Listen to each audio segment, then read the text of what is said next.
Olá, eu sou o Alexandre Teixeira, jornalista, escritor, pesquisador do mundo do trabalho, autor de alguns livros sobre esse universo. O mais recente deles é O Dia Depois de Amanhã. E esse é o podcast Work in Progress, um espaço que nós criamos para discutir presente do trabalho, futuro do trabalho e tudo aquilo que está no meio do caminho entre esses dois pontos.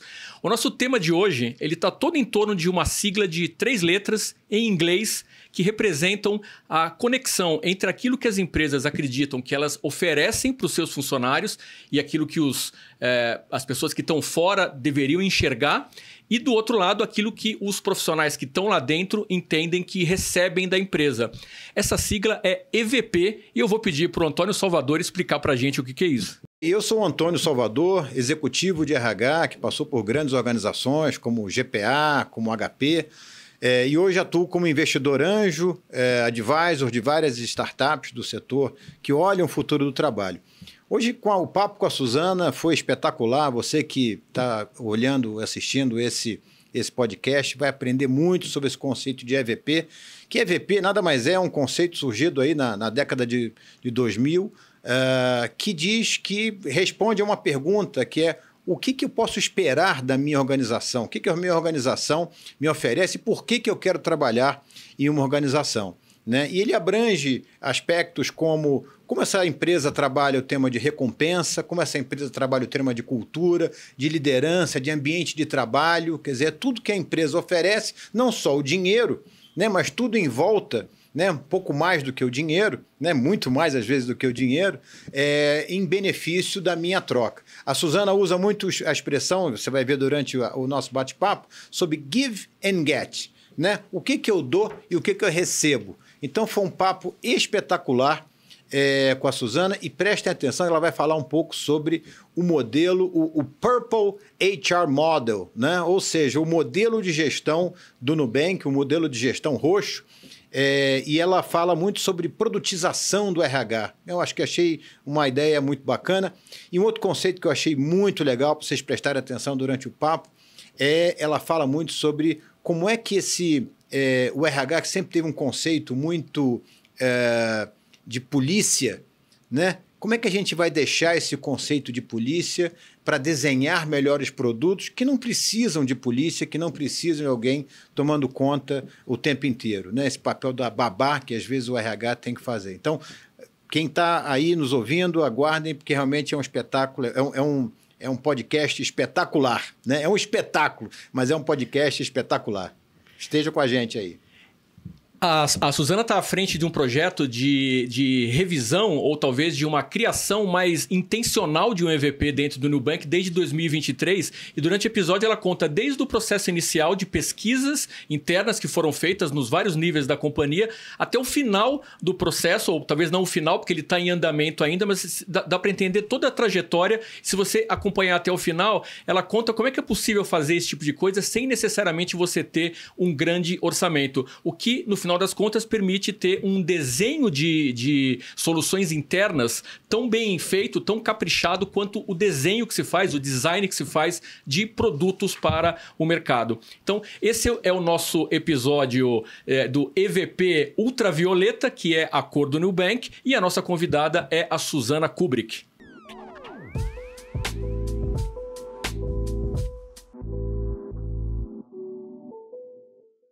Suzana, super obrigado por ter aceito o nosso convite. É um prazer te receber aqui. Muito legal. Eu queria começar te pedindo para contar rapidamente a sua trajetória, como é que você chegou até a cadeira que você ocupa no Nubank.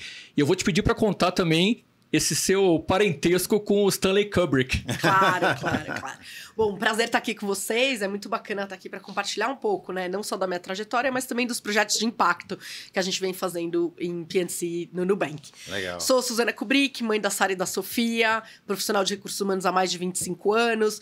Trabalhei em diversos setores, eu acho que isso é muito bacana, porque eu tive a oportunidade de experimentar recursos humanos em diversos contextos, né? E podendo fazer projetos diferentes e aprender diversas indústrias. Então, comecei a minha carreira na Unilever, depois trabalhei no Greenpeace, no terceiro setor.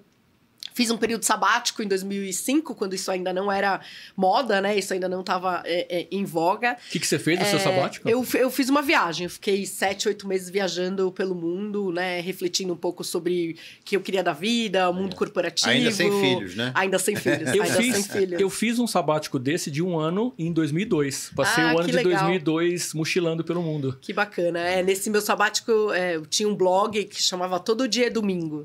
Né? E eu e meu marido, que era meu namorado na época, a gente fez muita coisa bacana, assim. E foi interessante, porque eu me questionava muito sobre o mundo corporativo e eu senti falta enquanto eu estava fora.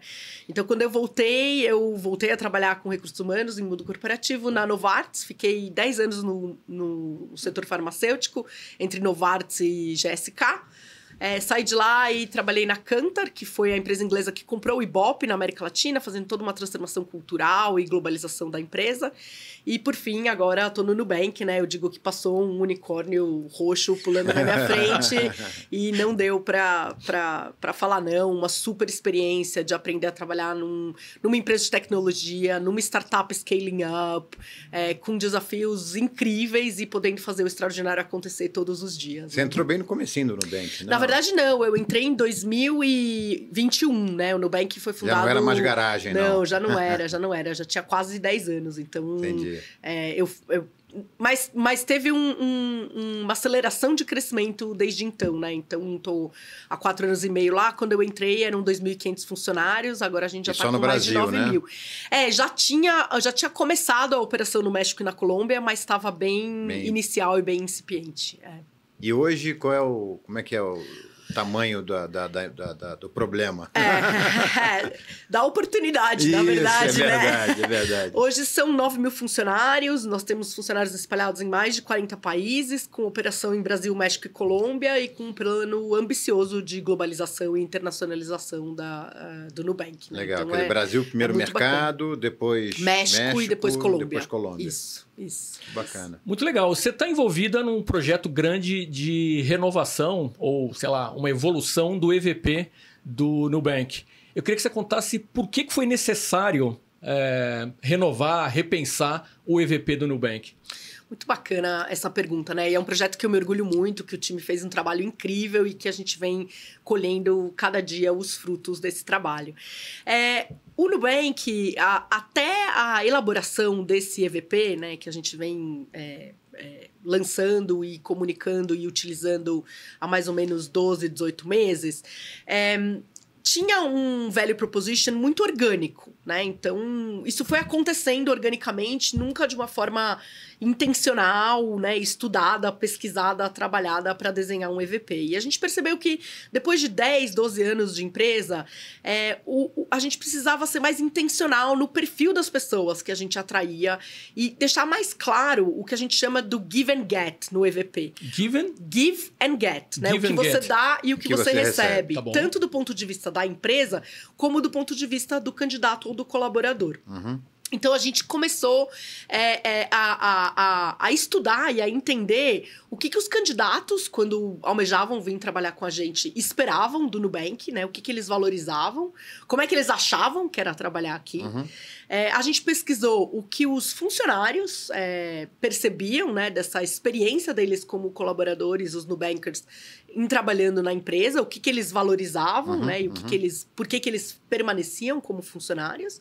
E também pesquisamos a liderança, o que a liderança gostaria de ter como value proposition e como gostaria que tanto candidatos como colaboradores percebessem do give and get, né? O que a gente oferece como empresa. E aí eu não estou falando somente de remuneração e benefícios, mas eu estou falando também da oportunidade de trabalhar com gente super talentosa, da oportunidade de reinventar uma categoria de produtos, da oportunidade de ter propósito, né? E aumentar a acessibilidade financeira e a bancarização nos mercados em que a gente atua. Então, são vários elementos do give, né?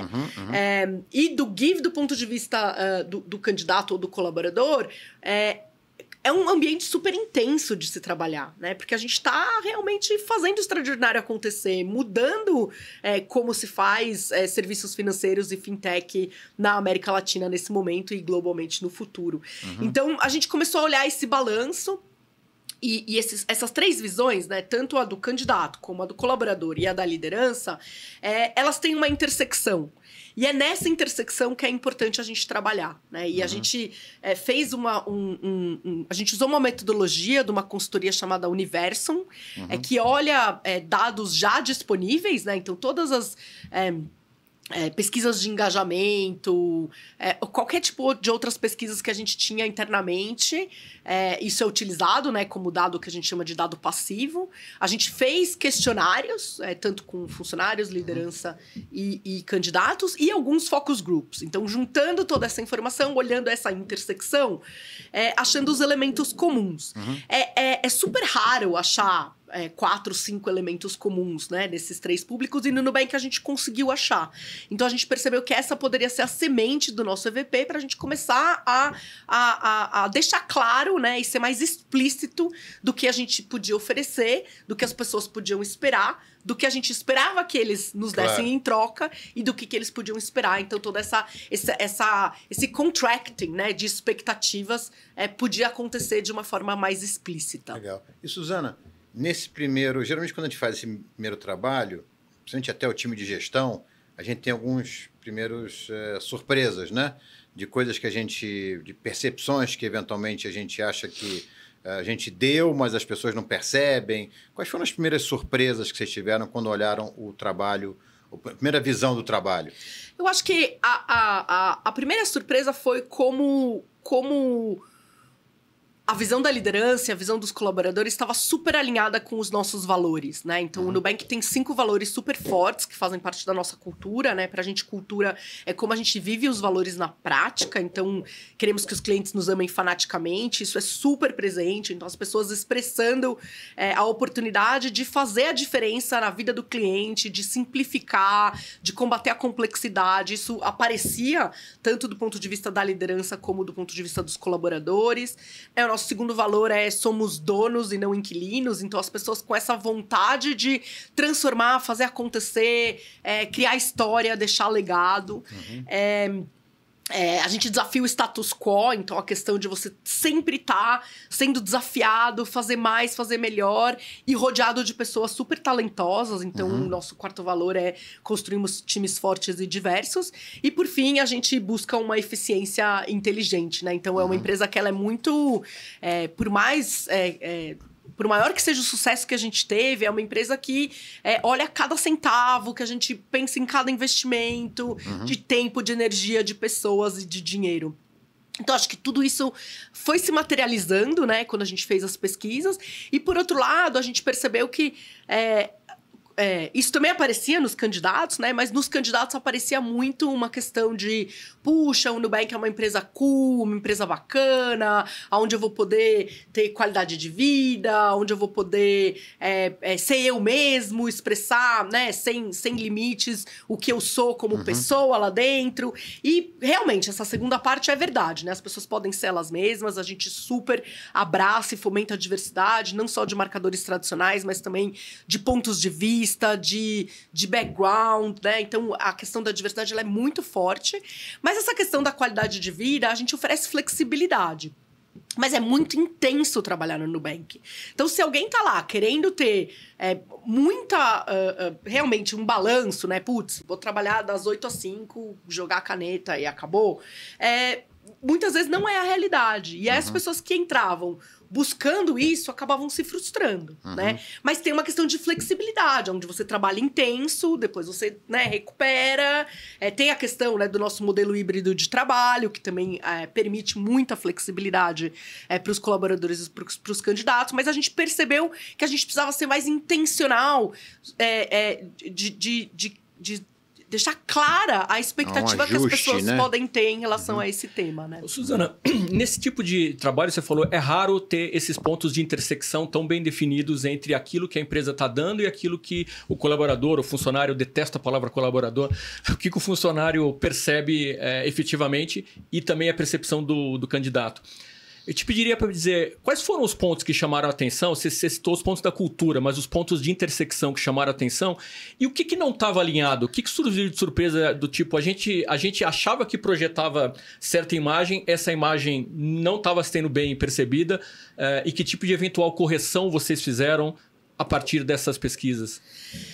Os pontos de intersecção foram um propósito, então fazer realmente o extraordinário acontecer e transformar a categoria, bancarizar uma população não bancarizada. Então, essa questão de propósito era uma das intersecções. A segunda intersecção era foco no cliente, então realmente visando o cliente em primeiro lugar.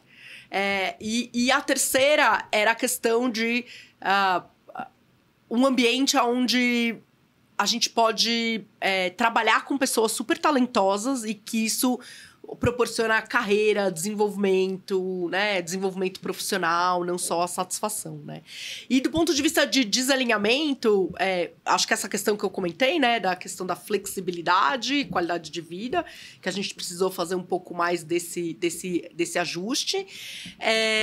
E eu acredito que a liderança tinha uma percepção de que a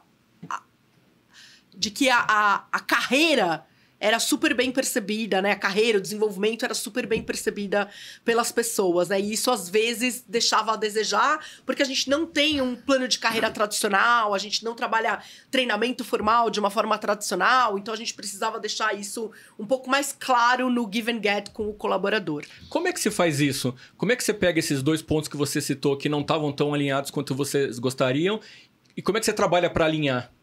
Então, eu acho que daí vem a questão da ativação do Employer Value Proposition. Então, como é que a gente faz a ativação, né?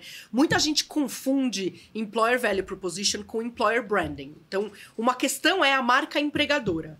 Que eu acho que isso é a pontinha do iceberg, que a gente começou a trabalhar isso mais intencionalmente depois que o trabalho do EVP já estava muito solidificado. Então, isso começa com uma pesquisa, a gente encontra os pontos de intersecção, a gente define qual é o nosso value proposition, né? Qual é o que a gente quer oferecer, como a gente quer ser reconhecido. Os pilares, a gente tangibiliza isso nos pilares, deixa muito claro o give and get de cada um dos pilares, né? Depois, para fazer a ativação, isso tem que acontecer durante toda a jornada do colaborador, do funcionário, do Nubanker, né? Vou usar Nubanker aqui para a gente estar um pouco mais alinhado. Toda a jornada do Nubanker, isso tem que estar em prática.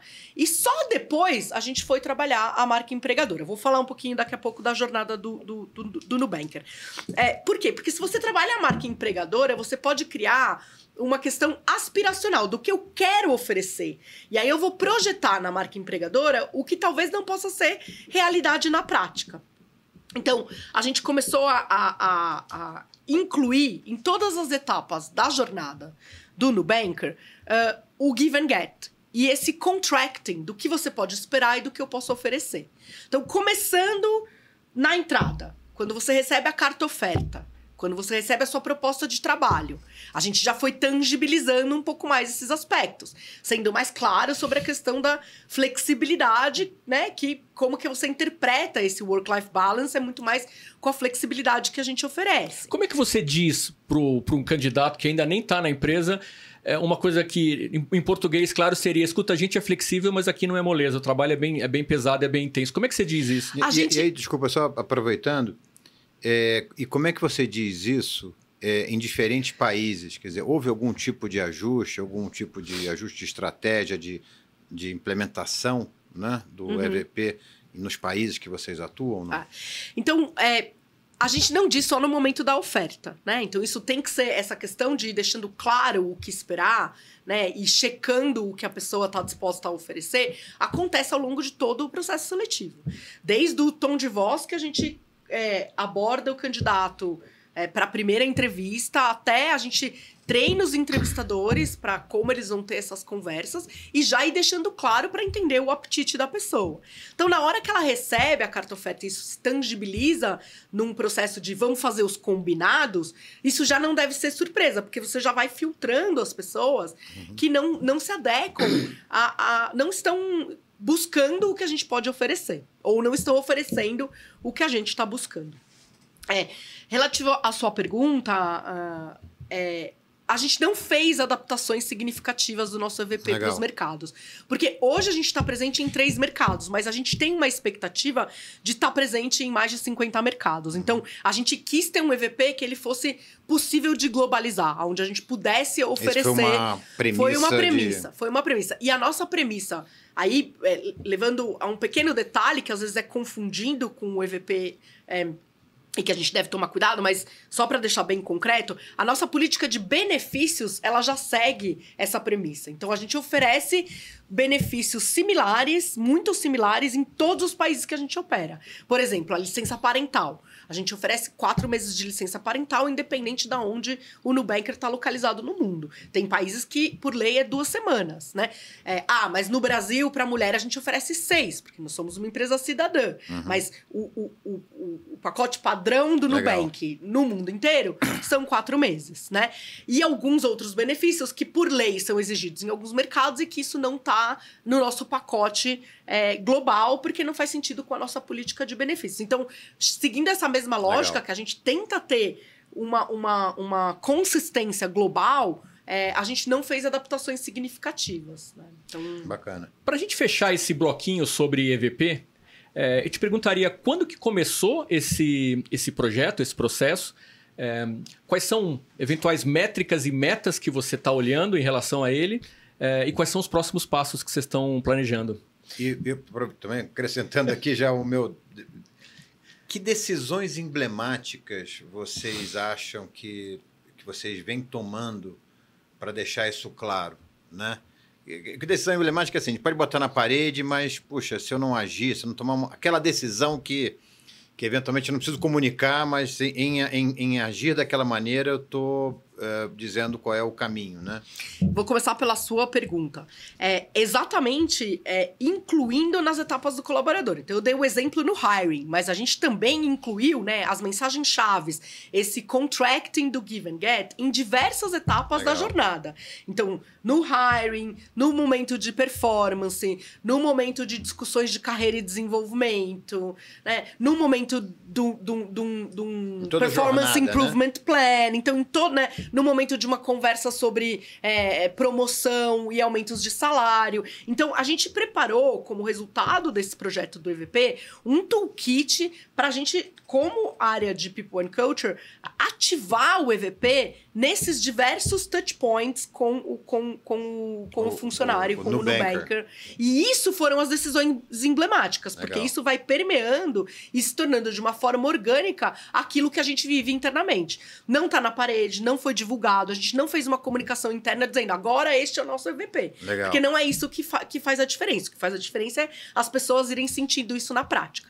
E para o candidato, né, para o mercado, a materialização do EVP, né, além dos touchpoints quando eles realmente entram num processo seletivo, é o employer branding, que é a marca empregadora, que é exatamente o que eles vão começar a enxergar como a pontinha do iceberg do nosso EVP e da nossa proposta de valor. Legal. E a gente começou o projeto da pesquisa, e aí indo para a sua pergunta, né? A gente começou o processo da pesquisa para começar a entender esses elementos no início de 2023. A gente trabalhou 2023 inteiro para conseguir ter clareza e alinhar todos os stakeholders em relação as mensagens-chaves e o give and get do EVP.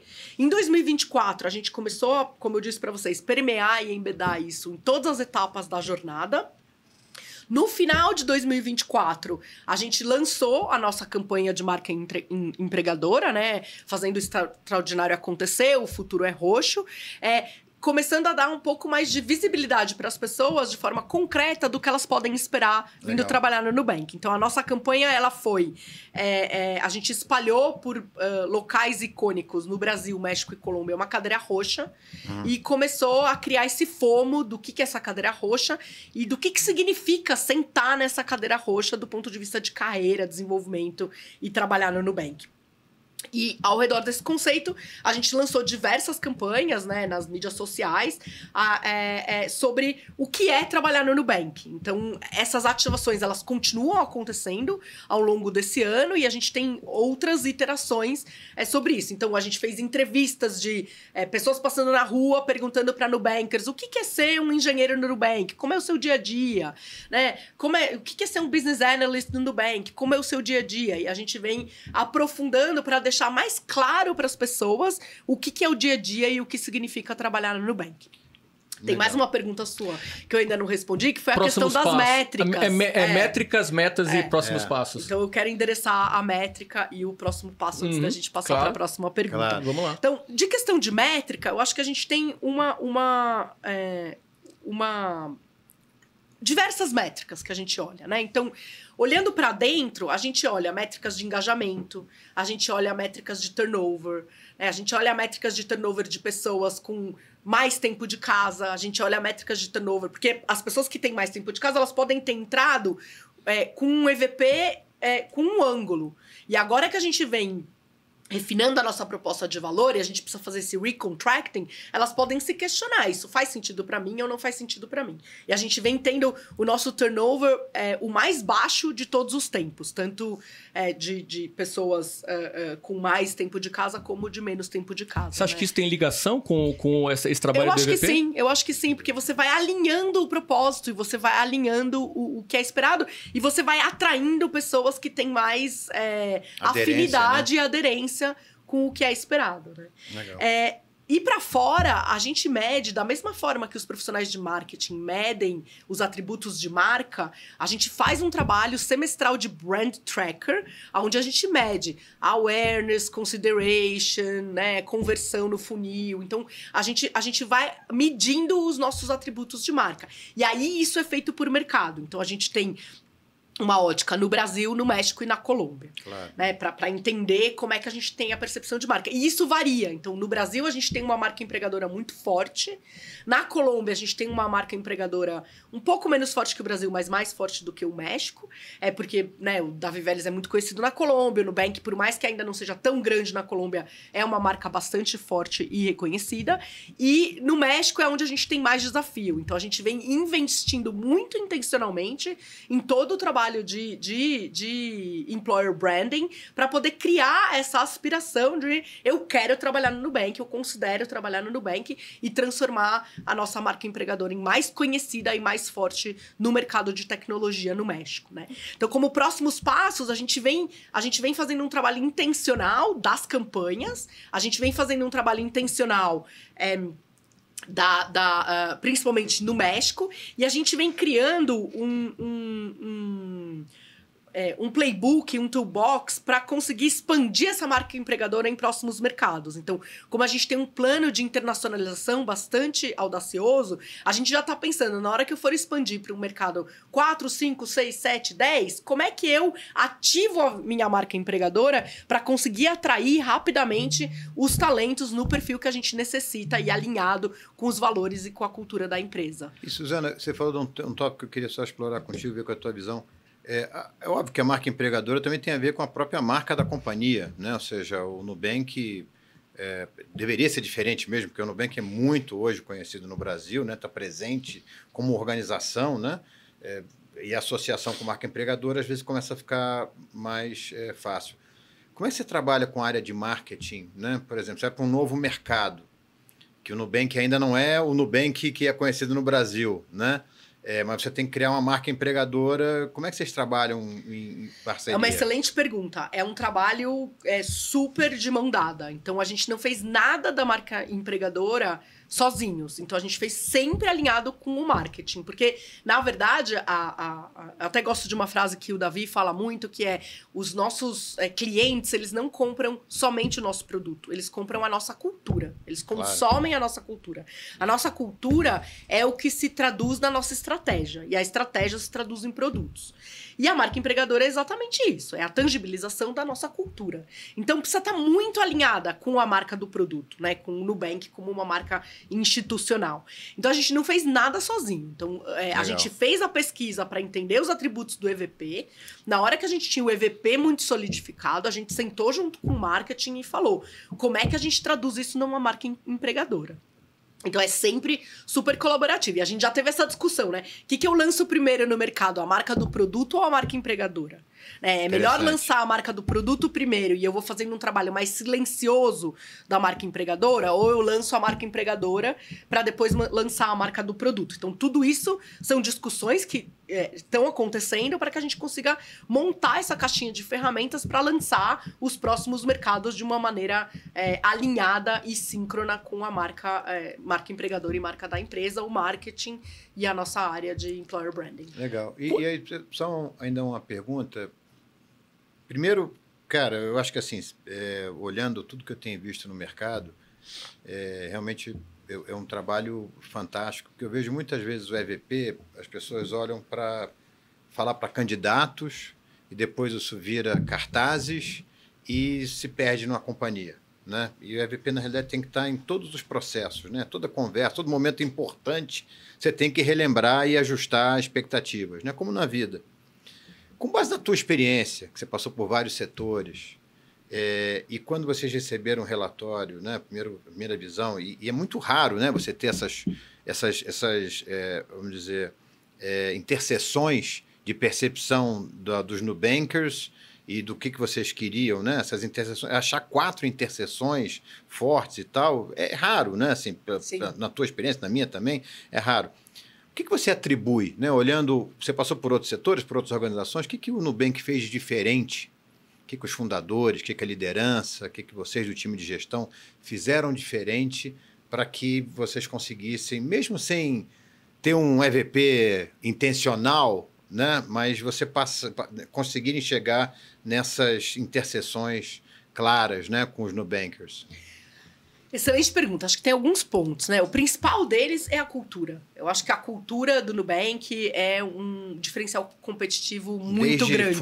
Desde a fundação. Então, os 3 fundadores, o Davi, o Ed e a Cris, escreveram os valores continuam sendo válidos e os valores não estão na parede. Os valores, a gente vive ele no dia a dia, né? Em cada uma das decisões, a gente vê os valores presentes. Eles foram evoluindo com o tempo, né? O que significa, a gente até tem os behaviors e anti-behaviors dos valores, né? A gente fala muito deles, de novo, em todos os momentos que importam, a cultura, ela tá presente. Acho que esse é o principal, né? E novamente, né? Como o Davi fala, a cultura de uma empresa, ela é formada pelas primeiras 10, 20, 30, 50 pessoas que entram na empresa. Então, a seleção de cada uma dessas pessoas foi muito intencional. Já era um EVP, já era um Employer Branding, né? Baseado e fundamentado nos valores da empresa. Acho que esse é um ponto.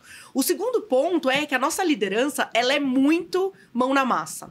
Ela é muito presente, né? A gente vem cada vez mais deixando a nossa organização mais flat, diminuindo a distância da hierarquia, porque a liderança, mesmo a liderança sênior, ela tá no dia a dia, ela tá no mão na massa. Então, não me surpreende que a gente tenha a intersecção entre a liderança e os Nubankers, né? O que foi mais surpresa é a gente conseguir estar tão conectado com o que o mercado enxerga da gente. E aí eu acho que isso vem de outros esforços que a gente faz a respeito disso. Então, a gente tem um blog que conta muito do que o Nubank faz, a gente divulga muito a forma como a gente trabalha. Mais de 100 milhões de brasileiros são clientes do Nubank, conseguem ter a experiência como cliente do produto na prática, e o produto transmite a nossa cultura e transmite os nossos valores. Então, toda essa consistência acaba resultando nessa intersecção mais forte do que os públicos enxergam no dia a dia e na prática. Bacana. A gente procura sempre usar a experiência de vocês, de uma empresa como o Nubank, como benchmark, oferecer benchmark para quem nos assiste, para quem nos ouve. E muitas vezes as pessoas olham com admiração para um exemplo como esse, mas falam, eu não consigo fazer isso porque eu não tenho recurso para tanto. Queria te perguntar, quanto que demanda de investimento, de dinheiro, mas também de tempo, de energia, fazer um processo de EVP, de revisão de EVP como esse que você descreveu, e por que isso é importante Como é que você justifica os eventuais investimentos num processo como esse? Eu diria que o investimento maior é de tempo e energia da equipe do projeto, né? Porque eu acho que como eu disse, é um ano e meio de trabalho de uma equipe de 3, 4 pessoas, quase o tempo todo focado nessa construção, né? E aí também tempo dos Nubankers na pesquisa, da liderança sênior na pesquisa e nos focus groups, né? Então, acho que tudo isso, para mim, é o que mais custa e a empresa tem que estar disposta a deslocar esses recursos e esse tempo para isso. Do ponto de vista de custo, o nosso investimento ele foi com a consultoria, e aí existem diversas consultorias que fazem esse tipo de trabalho, em diversas faixas de preço.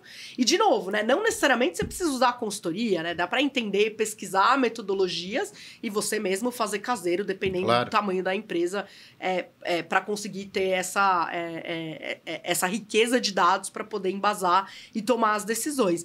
E o investimento na campanha, que a gente também faz uma campanha super bacana, mas com um investimento em mídias sociais, a gente usa os nossos próprios Nubankers como protagonistas dessa campanha, porque a gente quer que as histórias que são contadas sejam histórias reais, as pessoas respondendo voluntariamente e espontaneamente as perguntas que são feitas pelas pessoas que passam na rua a respeito de como é trabalhar no Nubank. Então, assim, eu acho que o investimento ele é muito relativo. Eu acho que tem que ter convicção de que isso faz sentido e que vai fazer a diferença, né? E tem que levar o trabalho do começo ao fim, que é não só a pesquisa para você entender e embasar, desenhar, embedar em todas as etapas da jornada, ser consistente na narrativa, porque é muito fácil você escapar ali da narrativa e você desviar esse contracting, né, nos momentos que importam e coroar isso com o que você fala para o mercado, né? Então, eu acho que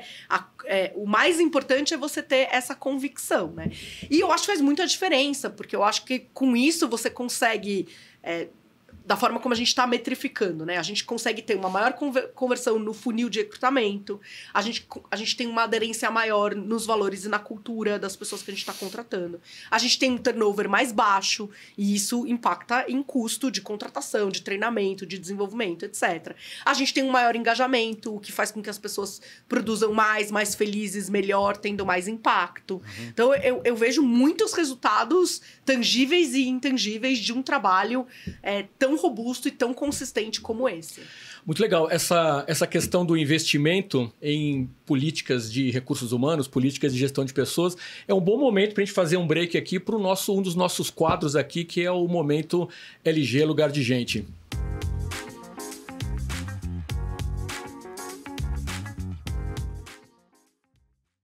Suzana, o nosso momento LG Lugar de Gente, a gente tem uma pergunta fixa que é: se você tivesse um orçamento ilimitado para inovar em gestão de pessoas, que projeto você tiraria do papel hoje? Essa é uma excelente pergunta. Essa é uma excelente pergunta e a gente já está plantando uma sementinha em relação a esse projeto, né? O meu projeto do sonho é criar o que eu estou chamando de Purple HR Model. A gente precisa inovar a forma como a gente se organiza e a gente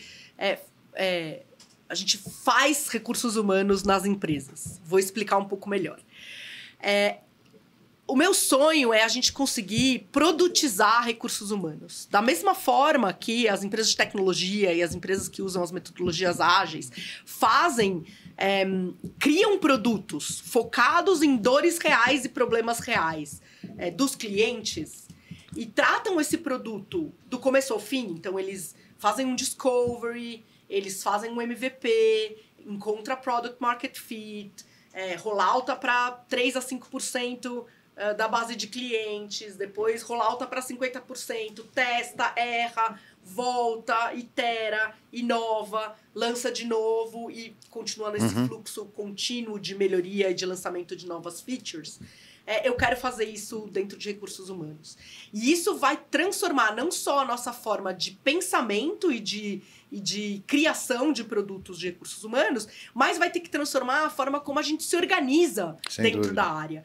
Porque hoje, quando a gente olha para as empresas Recursos humanos, ele é organizado basicamente no modelo do David Ulrich, mais tradicional, e que tem inúmeras vantagens, mas também muitas desvantagens. Então, eu tenho esse sonho de produtizar a área de recursos humanos. E a gente já está fazendo isso dentro do Nubank. Então, a gente está pilotando, a gente tem dentro do nosso mix de Nubankers que estão dentro de PNC, product managers, engenheiros, designers, que estão nos ajudando com essa jornada de pesquisa, descoberta, se apaixonar pelo problema e não pela solução. Porque muitas vezes, quando a gente olha para recursos humanos, a gente lança coisas, políticas, processos e não produtos, não experiências, não serviços. E aí são políticas, processos que engessam, amarram, ninguém gosta, todo mundo reluta, é burocracia, gasta tempo. Então eu quero que a gente inverta essa lógica e inverta essa ordem de pensamento. Vamos partir de uma dor real? Vamos criar um produto que tenha product market fit, né? O meu sonho é, da mesma forma que o Nubank tem um fã-clube, é o único banco que tem um fã-clube, a gente tem um fã-clube real que chama Nu Community, eu adoraria ter um fã-clube de recursos humanos baseado no Purple HR Model. Então, esse é o meu sonho, a gente já está plantando sementinhas e fazendo pilotos dentro do Nubank. Mas eu acho que um orçamento ilimitado me permitiria ir muito mais rápido, né, e transformar esse sonho numa realidade. Muito legal.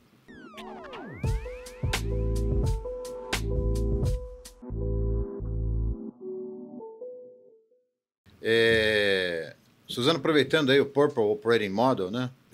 Achei música, né? Porque se a gente pensar, o EVP é isso, né? A gente aprendeu com marketing, né? Marketing sempre fez isso, né? De ouvir, alinhar a expectativa, definir estratégia, né? Então, o EVP surgiu com essa coisa do marketing que a gente trouxe para uma prática para dentro de RH. E por que não usar, né, coisas básicas de ouvir o cliente, né? Desenvolver uma estratégia, ver se você tem aderência, eu acho que é fantástico. Minha pergunta para você, na realidade, tem duas visões. Uma é a seguinte: como é que você já chegou nesses primeiros testes, né? Porque o RH também ele tem um papel de política, de gestor, de garantidor da política, né? E ao mesmo tempo de produtização, oferecer e ouvir, né, o cliente, ver se esse produto tem aderência. Como é que você vê esse balanço entre guardião de política, né, que em algum momento a gente, né, como RH tem que ser, e ouvir o cliente, se esses papéis se conflitam, e como é que está tendo a sua experiência em trazer novos perfis para dentro de RH? Como é que está sendo esse mix de perfis que já, vamos dizer, tem uma carreira que fizeram só em RH e pessoas que nunca viram RH e estão vendo RH pela primeira vez? Como é que está sendo esse mix aí no teu time? Então, respondendo sua primeira pergunta, eu acho que desafiando o status quo aqui, eu questiono se a gente deveria ter esse papel de polícia guardião.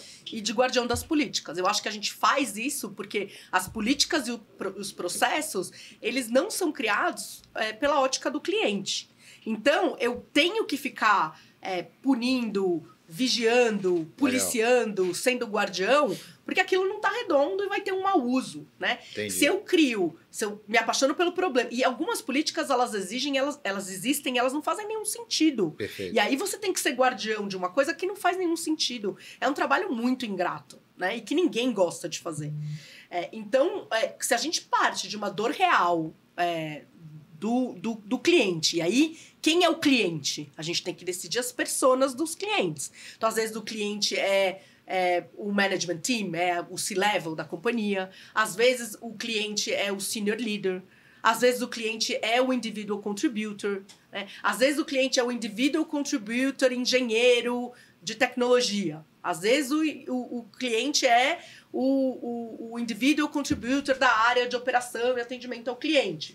Porque o que a gente tem percebido é que nem todo produto vai resolver problemas de todos os clientes. Então, você tem que decidir que nem na área de produto eles fazem o seu bullseye target e resolver o problema real daquele seu target, daquela sua persona, né? Então, eu não vejo conflito. Eu acho que se a gente fizer muito bem a produtização, a gente olhar produto, serviço, problema real, cliente, a gente não vai precisar ser polícia. Precisa de polícia. A gente não vai ser polícia. Eu legal, acho que legal. Esse é o sonho, né? E a sua segunda pergunta a respeito dos diferentes perfis, né, e do mix, é super interessante, porque a gente trouxe com esse mix de talentos um skill set diferente do que a gente tem. E a gente tem que fazer um desenvolvimento cruzado. Então, eu preciso desenvolver essas pessoas em contexto de recursos humanos, né? Então, um exemplo real, a gente já estamos há algum tempo produtizando o nosso Performance Management System. É uma pessoa de negócio, é um PM que está ali produtizando. Ele tem que ter contexto do que é uma reunião de calibração, quais são as dores de uma reunião de calibração, quais são as vantagens e desvantagens de ter uma curva forçada, não curva forçada. É um processo de uma curva de aprendizagem para entender esse contexto. Mas que isso acontece no negócio também. Se eu tenho uma pessoa de produto que está trabalhando em lending, em empréstimo, na hora que ela muda para trabalhar em cartão de crédito, ela também tem que aprender o contexto de negócio, né? E tem um outro desenvolvimento que é os profissionais mais tradicionais de recursos humanos entenderem o que é uma produtização, entenderem o que é um produto. E a gente fez todo um trabalho intencional de desenvolvimento, né? A gente mapeou a jornada do colaborador, a gente entendeu os momentos que importam, a gente entendeu dores reais, a gente escolheu alguns projetos, a gente montou squads com esse time multifuncional, a gente foi dando pílulas de aprendizagem para as pessoas de RH entenderem o que faz um designer, para que serve, como é que você faz esses ciclos de você tem o sprint do produto, aí você testa, aí você faz o MVP, aí você reitera, aí você erra, aí você acerta, aí você volta. Legal. Baseado num discovery. Então teve aprendizado teórico, aprendizado na prática e esses outros skill set, né, espalhados pela organização, né? Então Legal. Tem uma questão de skill set, tool set e mindset, que a gente tem trabalhado nesses 3 pilares para conseguir fazer essa transformação. Bacana. Suzana, voltando para a marca empregadora Nubank, você falou da flexibilidade, você mencionou a flexibilidade no contexto de sim, nós oferecemos flexibilidade, mas isso não significa que é um spa. Estou dizendo eu, não foi você que disse, mas estou traduzindo aqui o que você disse, né? O trabalho é duro, o trabalho é intenso. Uma das coisas que me parecem que nos últimos anos, sobretudo na saída da pandemia, se tornaram um diferencial positivo da marca empregadora do Nubank é o modelo de trabalho, o formato de trabalho híbrido que vocês adotaram, que é bastante diferente do que eu digo meio brincando, que é o híbrido 1.0, versão 3x2 e 2x3. Aquele 3 dias por semana no escritório e 2 em casa ou vice-versa. Vocês estabeleceram um modelo bastante diferente desse. Eu queria te perguntar, como é que está esse modelo? Vocês estão evoluindo com esse modelo? Qual é o modelo que vocês entendem ideal para o trabalho hoje? É uma excelente pergunta e um tema super quente, né? No momento que a gente vem sempre refletindo a respeito. Então, nosso modelo a gente chama de New Ways of Working. A gente percebeu que para atrair os melhores talentos, a gente precisava expandir o nosso footprint de localidades, né? E muita gente, nosso público, nossos Nubankers, eles têm uma média de idade de 28 anos. Então, na pandemia, muitas pessoas, e principalmente profissionais de tecnologia, saíram das grandes cidades e não estão mais próximo aos escritórios. Então, fazer um modelo híbrido, onde você pede que a pessoa esteja 2 dias por semana ou 3 dias por semana no escritório, inviabilizaria a gente ter acesso a esse pool de talentos. Além disso, se você traz as pessoas 2 ou 3 vezes por semana para o escritório, sem fazer um design intencional dessa experiência no escritório, você corre o risco de ter as pessoas, cada um numa sala de reunião, numa call de Zoom, com pessoas que não estão no escritório naquele dia. Então, o que nós desenhamos... Se sentindo solitárias no escritório. No escritório. Então, o que a gente desenhou no Nubank, né, e ainda é um modelo que a gente aplica, a gente... faz uma semana presencial, de segunda a sexta, a cada 8 semanas. Isso é mandatório, então todo mundo tem que cumprir. E a gente desenha essa semana de uma forma intencional. Então, as unidades de negócio, elas vão juntas. Então, quando é a semana de P&C, né, as 250 pessoas de P&C estão lá. O que é P&C? É People and Culture, é como a gente chama a área de recursos humanos, que é a área que eu lidero. Então, as 250 pessoas estão lá, então você interage com gente de todas as áreas. Isso é o mínimo mandatório. Além disso, os gerentes gerais ou os líderes de cada uma das áreas, eles têm flexibilidade de decidir uma cadência diferente, ou seja, eu posso dizer que e a gente já fez isso em algumas vezes, né, para People and Culture, a gente vai uma semana por mês, né? Ou a gente vai... o meu time de liderança, a gente tem um combinado que a gente vai toda terça-feira. Então, os meus subordinados, toda terça-feira a gente tá no escritório. Eu tenho gente que tá fora? Tenho. Tenho uma pessoa nos Estados Unidos, tenho uma pessoa em outro estado do Brasil. Essas pessoas entram por Zoom. Mas quem está aqui, a gente vai presencial. Além disso, com o meu time de liderança, eu faço normalmente uma semana a cada 6. Então, além da uma a cada 8, que é o time inteiro, a gente faz uma a cada 6 só o time de liderança de segunda a sexta. Então, a gente estimula que os líderes dos departamentos, eles, além da semana mandatória, eles decidam outras cadências, que pode ser com o grupo inteiro ou com pequenos grupos, para inovar, resolver problemas, estar mais presente na cultura, né? Então, e a gente cria outros momentos em que faz sentido as pessoas estarem. A gente faz um onboarding presencial, algumas sessões são com um onboarding presencial. A gente estimula as pessoas também, o que a gente chama de voluntary booking. Então, não é a sua semana de New Ways of Working, mas reserva um espaço no escritório e vem voluntariamente para encontrar outras pessoas, para resolver problemas, para fazer um workshop, etc. Então, é assim que está o nosso modelo hoje. A gente, a cada trimestre, a gente revisa métricas, a gente se questiona, a gente pensa o que a gente tem que fazer daqui para frente. E eu acho que é uma pergunta sem resposta, né? Porque hoje a gente tem muita preocupação de um custo escondido de um modelo primordialmente remoto ou híbrido, né? As pessoas passam mais tempo em casa do que no escritório, né? Então, os resultados de negócio são muito bons, os OKRs são muito bons, os indicadores, as métricas que a gente consegue quantificar de produtividade, etc., elas são positivas. Mas o que será que a gente está perdendo que é silencioso, que a gente não consegue saber? Será que a gente está deteriorando nossa cultura? Será que a gente está inovando numa velocidade menor do que a gente poderia inovar? Será que problemas difíceis de se resolver, se a gente tivesse mais tempo fisicamente próximos, a gente estaria resolvendo mais rápido ou de uma forma mais criativa? Então, essas perguntas, elas pairam no ar, a gente não tem resposta, mas a gente vem frequentemente parando, refletindo, debatendo, para ir ajustando e adequando o modelo de trabalho, para não perder as vantagens que a gente tem de conseguir ter um talent pool muito mais amplo, né, muito mais espalhado, mas também não deixar com que isso impacte o negócio a longo prazo. Work in progress. Tem alguns indicadores, alguns sensores que vocês avaliam? Primeiro, acho que é por aí mesmo, quer dizer, tem que... Não dá para escrever em pedra que vai ser assim pro resto da vida, né? O mundo muda sempre. Mas essas reflexões são muito bacanas. Vocês têm alguns indicadores chaves ou pesquisas que vocês fazem para buscar essas respostas ou para fazer essa reflexão de forma periódica? Olha, a gente olha aonde a gente está contratando, aonde é a dificuldade ou facilidade de contratar, se a gente tem um talent pool adequado próximo dos escritórios, ou se a gente precisa expandir o talent pool, se faz sentido abrir novos escritórios ou não, Entendi. Como a gente distribui as equipes nos escritórios.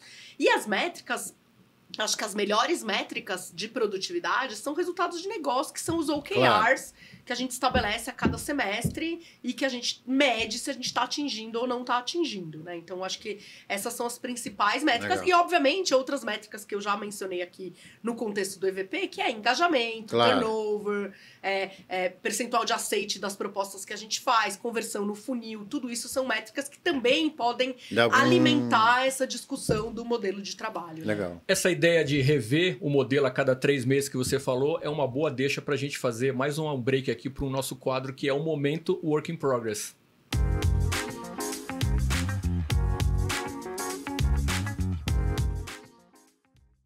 Suzana, esse é um quadro fixo também que a gente tem no programa, que é até um oferecimento da Stay, um dos nossos patrocinadores, em que a gente pergunta sempre qual é o seu momento work in progress, ou seja, que tipo de projeto, que pode ser um projeto profissional, pode ser alguma coisa da sua vida pessoal. O que é um work in progress para você? Alguma coisa que ainda não está do jeito que você gostaria? Não. Super legal essa pergunta, né? Deixa a gente pensando, tem tanta coisa que tá work in progress, o negócio é escolher, né? Escolher o projeto mais interessante para compartilhar. Mas eu diria que é essa jornada de produtização de People and Culture, de serviços e produtos, de recursos humanos. Isso tem um potencial de transformação, né? A gente conseguir materializar o que significa esse Purple HR Model, pode transformar a forma como a gente faz recursos humanos em diversos setores e serviços. Então, para mim, esse é o meu work in progress, é o meu projeto de coração e que eu quero ver ele se transformar em realidade, mas ainda é um work in progress. Para quem não entendeu, talvez, é Purple HR Model, ou seja, Isso. modelo roxo, que é a cor do Nubank, de RH. Isso mesmo. E no teu plano pessoal / profissional, tem alguma coisa no seu autodesenvolvimento que você tá trabalhando, que está ainda em beta, vamos dizer assim? Bacana.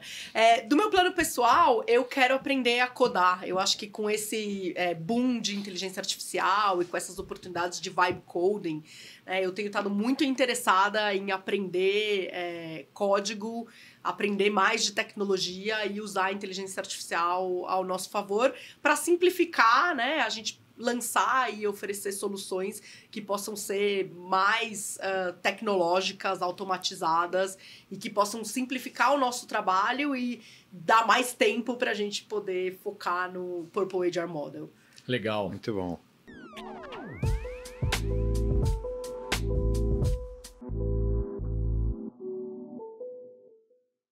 Suzana, olha, estamos aqui, foi uma aula, né? Acho que a gente ficou aqui, foi um espetáculo ver o roxo por dentro, né? O Nubank por dentro foi espetacular. E eu acho que assim, toda a nossa conversa foi nos levando assim, puxa, o Nubank está transformando a forma de fazer serviços financeiros no Brasil e no mundo, né? Estamos começando pelo Brasil, mas é uma multinacional brasileira, né, que está indo aí para vários países, que nos dá muito orgulho. Mas você também, quer dizer, essas coisas não andam de forma solitária, né? Quer dizer, para o Nubank estar transformando, você também está criando dentro, você e o teu time, né, uma nova forma de gerenciar pessoas e de oferecer uma experiência diferenciada e que vai deixar também um legado, né, de transformação da forma da gente fazer RH no Brasil, né, com mais estratégia, com mais tecnologia, usando as práticas, né, de outras áreas, como marketing, como tecnologia. Então, queria que você, assim, como é que você está se sentindo, né? Imagino que muito orgulhosa, né, de você e do teu time, mas como é que você vê esse futuro, né? Qual é o legado que você gostaria de deixar quando você, né, terminar ou quando você for para uma outra oportunidade? No Nubank, todo mundo vive os valores na prática. Então, desafiar o status quo está no nosso DNA. Né? E como é o mote do nosso EVP, estamos aqui para fazer o extraordinário acontecer. Legal. Então, acho que essa visão do Purple HR Model está muito alinhada com nossos valores, com a nossa cultura, com o nosso EVP. Né? E a gente diz que a gente está aqui para ter o melhor trabalho das nossas vidas. Eu acho que deixar um legado para a comunidade de recursos humanos, de como produtizar, como trabalhar com um mix de profissionais diferentes dentro da nossa área, como encantar o cliente, como não ter que fazer mais esse trabalho de polícia. Isso né? é muito Achar uma legal. nova forma para a gente se organizar e agregar mais valor para o negócio, vai ser incrível, né? E é o legado que eu pretendo deixar e é para isso que a gente trabalha todos os dias no melhor trabalho das nossas vidas. Muito legal. Suzana, super obrigado pela oportunidade da gente conhecer o trabalho que vocês estão desenvolvendo, te conhecer, né? E é sempre um prazer receber quem está, né, fazendo esse work in progress do futuro do trabalho acontecer. Maravilha, super obrigado. E agora a gente vai para o nosso debriefing. Muito obrigada, gente. Um abraço, tchau.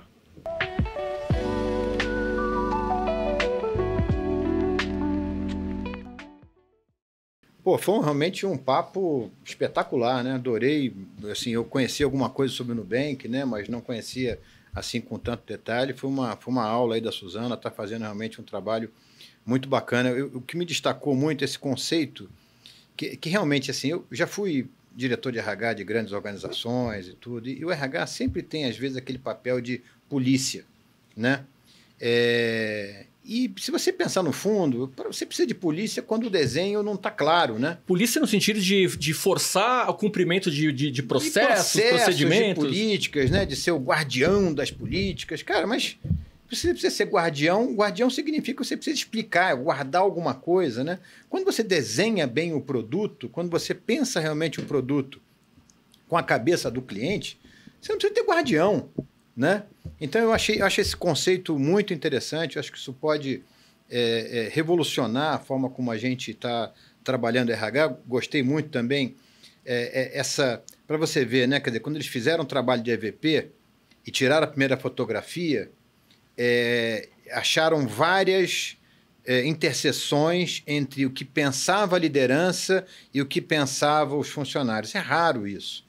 Em geral, você percebe que tem ainda muita dicotomia, muita coisa para trabalhar, né? E eu acho que isso aqui tem a ver com um pouco que ela falou de quando você desenhou... o tema de cultura e valores, ele é um pilar não soft, mas hard do Nubank, né? Ou seja, isso é um processo hard que foi tratado desde da garagem, e os fundadores tomam isso ao pé da letra o tempo inteiro. Então, isso se reflete, é óbvio, por toda a organização, pela liderança, e as pessoas percebem qual é a regra, o que dá para esperar, né, de trabalhar nesse ambiente. É óbvio que, como qualquer coisa na vida, você cresce, você precisa ajustar o tom, né? Ela mesmo falou da coisa de, poxa, eu quero trabalhar no Nubank porque tem home office. Tá, mas você vai trabalhar duro, amiguinho. Não é um spa. Entendeu? E trabalhar duro é legal, né? E trabalhar duro é bacana, porque você está lá, né, com uma missão grande, um sonho grande para cumprir. Eu achei isso também muito bacana. E o último destaque que eu acho que, para quem está aí nos ouvindo e que é um profissional de gestão de pessoas e tudo, e quando pensa em EVP, às vezes as pessoas pensam em EVP, e EVP é como se fosse uma campanha de comunicação, e uma campanha para quem está sendo contratado. E esquecem quando a pessoa entra na companhia. E ela destacou super bem que o EVP ele tem que estar em toda a jornada do funcionário, né? É como você trata alguém que vai ser promovido, tem que discutir a relação. Quando você vai fazer uma mudança organizacional, quando você vai desenvolver alguém, quer dizer, em toda a jornada, desde a contratação até eventualmente a aposentadoria ou a pessoa sair da companhia, você precisa incluir essa conversa sobre, no final das contas, por que você está aqui? Quais são os nossos valores? O que você pode esperar da gente, né? E ouvir, né? Então, eu acho que isso também destacou bastante. Acho que é um trabalho muito bem feito por eles e que eu não vejo isso muito nas empresas. Eu vejo as empresas tratando EVP como comunicação, não como modelo de gestão. Para mim, EVP é gestão, é estratégia, é um instrumento que permeia toda a cadeia de gestão de pessoas. Muito legal. Como quem está nos ouvindo, provavelmente essa altura já sacou isso, nós temos perfis profissionais diferentes, né? Ao contrário de você, eu nunca dirigi nada, não tenho essa experiência de tocar o RH, mas há muitos anos... Mas é um grande observador, e às vezes, né? Mas há muitos anos eu converso com executivas dessa área de RH, que é a área que eu pesquiso, o mundo do trabalho, e esse tema do employer brand, da marca empregadora, é um tema que sempre está presente nas conversas. E na maioria dos casos, eu acho que basicamente, com o perdão da palavra, é bullshit. Por quê? Porque quando você olha no detalhe, muitas vezes o que as empresas projetam como sua cultura, o que as empresas projetam como seus valores, seus princípios, são palavras quase que intercambiáveis de uma empresa para outra. Se você botar numa parede e pedir para as pessoas identificarem qual é a empresa, com frequência não identifica, porque são muito parecidas. O que eu aprendi ouvindo a Suzana falar é que no caso do Nubank não é bullshit. E aí, a imagem que me vem na cabeça é assim... Você já esteve no Edifício Itália, no Terraço Itália, no centro de São Paulo? Eu não. Mas não. Sabe o que é? Sim, é o prédio mais alto do centro de São Paulo. Eu já subi lá algumas vezes, talvez quem esteja nos vendo, nos ouvindo, já tenha essa experiência. Você sobe lá, é um prédio muito alto para o centro da cidade, e o que você vê lá de cima é aquela imensidão cinzenta. Né? São Paulo é uma cidade cinza. Então, são prédios meio indistinguíveis uns dos outros. Mas se você olhar na direção da Avenida Paulista, o que você enxerga? Aquelas colunas vermelhas do MASP, que você vê de muito longe. E você fala, cara, ali tem um ponto interessante. Eu sempre penso, quando eu faço essa metáfora com o mundo corporativo brasileiro, essas pilastras vermelhas do MASP, na minha cabeça, são uma Ambev, por exemplo. Cara, Ambev, você olha de longe, quem saca um pouquinho de trabalho sabe que é diferente. Pro bem e pro mal. Não é para todo mundo. E eu acho que a graça da cultura corporativa, a graça do employer brand, é que não é para ser para todo mundo. A Ambev é um caso desse tipo. A gente pode pensar numa marca verde, que é a Natura. A Natura tem uma identidade muito característica. E hoje eu percebo que o Nubank, que é uma organização muito mais nova do que essas organizações que eu citei, já tem uma uma identidade, um employer brand que se desdobra nesse EVP muito bem definida. Claro. É uma marca roxa no nosso ambiente corporativo e eu acho que isso não é pouca coisa, isso é muita coisa. Não, e eu acrescentaria uma palavra aí, eu acho que a grande dificuldade dessas empresas que deixam bem claro quais são suas culturas é você manter a coerência ao longo do tempo e principalmente quando você cresce em larga escala. Por isso que eu acho que esse trabalho do Nubank, imagino que para eles deve ter sido super importante, porque você manter coerência é complicado, cara. Porque quando você cresce, tem 1.000, 2.000, 3.000, você está em vários países, você está em várias cidades, você traz pessoas com culturas diferentes. Você manter a coerência da sua cultura e do seu propósito, eu acho que isso para isso você precisa de estratégia e de gestão. E eu acho que modelos de gestão como esse do Employee Value Proposition são muito úteis e essa reflexão ela é muito bacana. Última coisa também que eu achei bacana, assim, para lembrar, quando a gente falou sobre o tema de home office, né?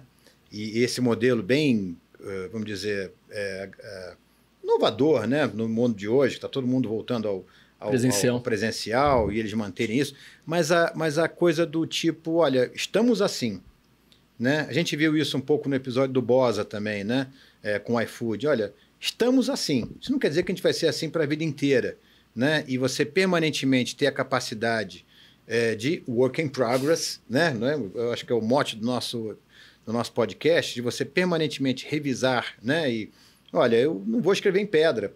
Hoje funciona, eu vou acompanhar os indicadores de negócio, vou acompanhar vários outros indicadores, mas se não funcionar daqui a 3 meses, eu vou mudar, né? Eu acho que esse mindset, essa forma de pensar, eu acho que isso também é uma coisa muito bacana de ouvir, né? Muito bom, foi então mais um episódio do podcast Work in Progress, que é um oferecimento, um patrocínio, na verdade, da LG Lugar de Gente, da Stay e um apoio de iFood Benefícios. Muito obrigado por você que nos assistiu e logo mais tem mais um episódio.